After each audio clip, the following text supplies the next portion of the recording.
श्री माँ का प्रतीक। बीच का चक्र परम जननी महशक्ति का प्रतीक है। 4 केंद्रीय पंखुड़ियाँ माँ के 4 रूप है। 1 महेश्वरी, 2 महाकाली, 3 महालक्ष्मी और 4 महासरस्वती। और 12 पंखुड़ियों उनके 12 गुण है। और वो है सच्चाई, निष्कपटता, विनम्रता, कृतज्ञता, लगन, अभिप्सा, ग्रहणशीलता, प्रगति, साहस, अच्छाई, उदारता, समता और शक्ति। पहला है सच्चाई, निष्कपटता। पहली बात है अपने आप को धोखा न देना।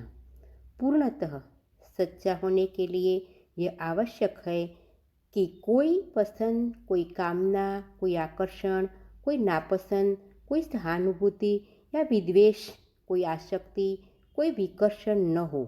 हमें वस्तुओं का एक पूर्ण सर्वांगी अनंत दर्शन प्राप्त हो, जिसमें प्रत्येक वस्तु अपने स्थान पर हो और सभी वस्तुओं के प्रति हमारा एक ही मनोभाव हो, सत्य दर्शन का मनोभाव। दूसरा है विनम्रता। सच्ची नम्रता भगवान के प्रति नम्रता है, यानी एक यथार्थ ठीक जीता जागता भाव कि हमें भगवान के बिना कुछ भी नहीं है, कुछ भी नहीं कर सकते और कुछ भी नहीं समझ सकते, कि अगर हम बहुत ही अधिक तथा विरल रूप में बुद्धिमान है, फिर भी यह भागवत चेतना के सामने कुछ भी नहीं है। और यह भाव हमेशा बना रहना चाहिए, क्योंकि तब ग्रहणशीलता का सच्चा भाव हमेशा बना रह सकता है। एक ऐसी विनम्र ग्रहणशीलता का जो भगवान के सामने व्यक्तिगत आत्मदर्शन नहीं करती। तीसरा है कृतज्ञता। एक दूसरी क्रिया है जो भक्ति के साथ निरंतर बनी रहनी चाहिए। इस प्रकार की कृतज्ञता का भाव कि भगवान का अस्तित्व है। चमत्कारपूर्ण कृतज्ञता की यह भावना जो इस तथ्य के कारण ही तुम्हें वास्तव में महान हर्ष से भर देती है कि भगवान है। विश्व में कोई वस्तु है जो भगवान है, ठीक वह भयंकरता ही नहीं जिसे हम देखते हैं भगवान है। भगवान विद्यमान है, और जब जब अत्यंत मामूली चीज भी तुम्हें प्रत्यक्ष या अप्रत्यक्ष रूप में दिव्य सत्ता के इस उच्च सत्य के संपर्क में ला देती है, तुम्हारा हृदय इतनी तीव्र, इतने अलौकिक हर्ष से, एक ऐसी कृतज्ञता से भर जाता है जिसमें अन्य समस्त चीज़ों की अपेक्षा सबसे अधिक आनंदपूर्ण रस होता है। ऐसी कोई चीज़ नहीं जो तुम्हें कृतज्ञता से प्राप्त हर्ष के समान हर्ष प्रदान करे। चौथा है लगन, अध्यवसाय। सबसे बढ़कर आवश्यक गुण है लगन, सहिष्णुता। और उसे क्या नाम है? एक प्रकार का आंतरिक प्रसन्न भाव जो निरुत्साहित न होने में, उदास न होने में और मुस्कुराहट के साथ सभी कठिनाइयों का सामना करने में तुम्हारा सहायक होता है।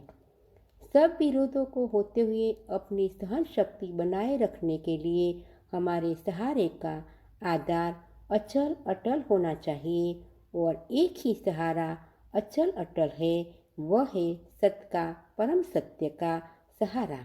अध्यवसाय द्वारा ही व्यक्ति कठिनाइयों को जीत सकता है, उनसे भागकर नहीं। जो डरा रहे उसका जीतना निश्चित है। विजय सबसे अधिक सहनशील को प्राप्त होती है। हमेशा अपना अच्छे से अच्छा करो और परिणामों को भगवान देख लेंगे। 5 अभिप्सा। यह अभिप्सा है उच्चतर वस्तुओं के लिए, भगवान के लिए सत्ता का आह्वान, क्योंकि सभी कुछ उच्चतर या भागवत चेतना का ही है। शब्दों के परे, विचारों के ऊपर तीव्र अभिप्सा की ज्वाला को हमेशा निष्काम और उज्जवल होकर जलते रहना चाहिए। प्रश्न, सच्ची अभिप्सा का ठीक ठीक अर्थ क्या है? श्री माँ, ऐसी अभिप्सा जिसमें किन्हीं पक्षपात भरे और अहंकारपूर्ण हिसाब किताब का मिश्रण न हो। 6 ग्रहणशीलता। ग्रहणशीलता है भागवत शक्ति को ग्रहण करने की शक्ति और उसमें उस शक्ति की उपस्थिति और श्री माँ की उपस्थिति को अनुभव करना, उसे कार्य करने देना, अपनी दृष्टि, इच्छा और क्रियाओं को उसी शक्ति का पथ दर्शन करने देना। प्रश्न: माँ, ग्रहणशीलता किस बात पर निर्भर करती है? श्री माँ: इसका पहला आधार है सच्चाई।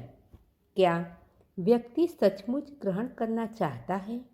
और तब हाँ, मेरे विचार में इसके लिए मुख्य वस्तुओं है सच्चाई और नम्रता। घमंड जितना तुम्हारे हृदय के द्वार बंद कर देता है, उतना कोई और वस्तु नहीं करती। जब तुम अपने में संतुष्ट रहते हो तो यह तुम्हारे अंदर का अहम ही होता है जो तुम्हें यह मानने ही नहीं देता कि तुम्हारे अंदर भी कोई कमी है, कि तुम भी गलतियाँ करते हो ही, तुम भी अपूर्ण हो, कि कहीं कुछ छूट गया है, कि तुम जानते हो तुम्हारी प्रकृति में कोई ऐसी चीज़ मौजूद है जो इस प्रकार कठोर पड़ जाती है, जो अपना दोष स्वीकार करना नहीं चाहती। यही चीज़ तुम्हें उच्चतर वस्तुओं को ग्रहण करने से रोकती है। 7. प्रगति। प्रगति सृष्टि में भागवत प्रभाव का चिन्ह है, पार्थिव जीवन का उद्देश्य है प्रगति। अगर तुम प्रगति करना बंद कर दो तो तुम मर जाओगे। प्रत्येक क्षण जो तुम प्रगति किए बिना गुजारते हो, तुम्हारी कब्र की ओर एक और कदम होता है। तुम्हें हमेशा कुछ सीखना होता है, कुछ प्रगति करनी होती है, और हर स्थिति में हम सीखने और प्रगति करने का अवसर पा सकते हैं। प्रगति वो हर क्षण मार्ग पर आगे बढ़ने के लिए जो कुछ तुम हो और जो कुछ तुम्हारे पास है उसे छोड़ने के लिए तैयार रहना। सच्ची प्रगति है हमेशा भगवान के अधिक निकट आना। 8. साहस। एक अदम्य साहस, एक पूर्ण निष्ठा और एक आत्मदान जो इतना सच्चा हो कि मनुष्य न तो हिसाब लगाए, न मोल तोल करे, पाने की भावना से न दे, संरक्षण पाने की भावना से निर्भरशील न हो, ऐसी श्रद्धा न रखे जो प्रमाण मांगती हो। बस यही चीज़ पथ पर चलने के लिए अनिवार्य है, और बस यही चीज़ है जो वास्तव में तुम्हें सभी खतरों में सुरक्षा प्रदान कर सकती है। सर्वांगीण साहस, चाहे कोई क्षेत्र हो, चाहे जो संकट हो, मनोवृत्ति एक ही रहती है, स्थिर और आश्वस्त। जिस किसी में साहस है वह औरों को साहस दे सकता है, जैसे दिए की ज्योत दूसरे दिए को जला सकती है। अपने दोषों को पहचानना श्रेष्ठतम साहस है। 9. अच्छाई।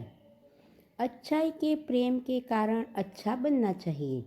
ईमानदारी के प्रेम के कारण ईमानदार होना चाहिए। पवित्रता के प्रेम के कारण पवित्र होना चाहिए, और निस्वार्थ से प्रेम के कारण निस्वार्थ होना चाहिए। तब तुम राह पर आगे बढ़ोगी।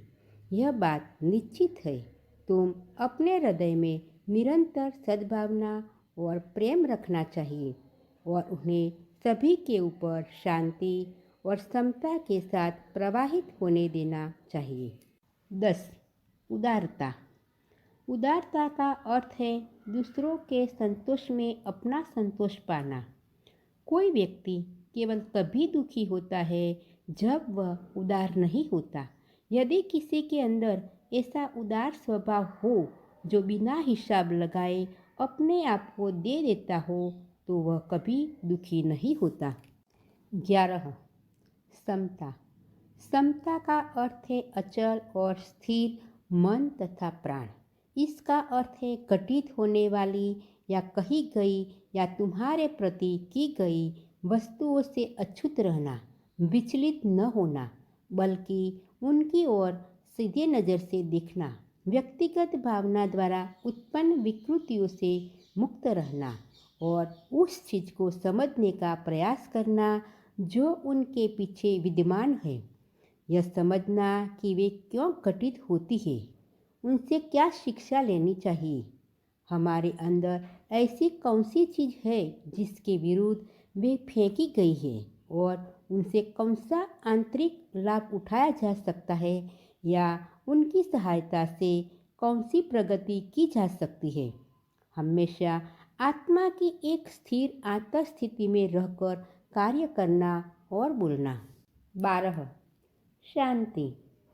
सत्ता में भागवत उपस्थिति का पहला चिन्ह है। शांति में मुझे अधिक शांत बनाओ। हर बार जब तुम्हें बेचैनी का अनुभव हो तो तुम्हें बाहर आवाज़ दिए बिना साथ ही मेरे बारे में सोचते हुए अपने अंदर बोलते हुए यह दोहराना चाहिए, शांति शांति हे मेरे हृदय। तुम इसे लगातार कहो और परिणाम से तुम्हें खुशी होगी। शांति और स्थिरता बीमारी के महान उपचार है। जब तुम अपने कोषाणुओं में शांति ला सको तुम निरोगी हो जाते हो। शांति एक ऐसी निश्चल नीरवता है जो ऐसी चीज में गंभीर रूप से उतर जाती है जो बहुत सकारात्मक होती है, जो प्रायः तरंगहीन शांत आनंद बन जाती है। जय माँ मीरा, जय श्री अरविंद।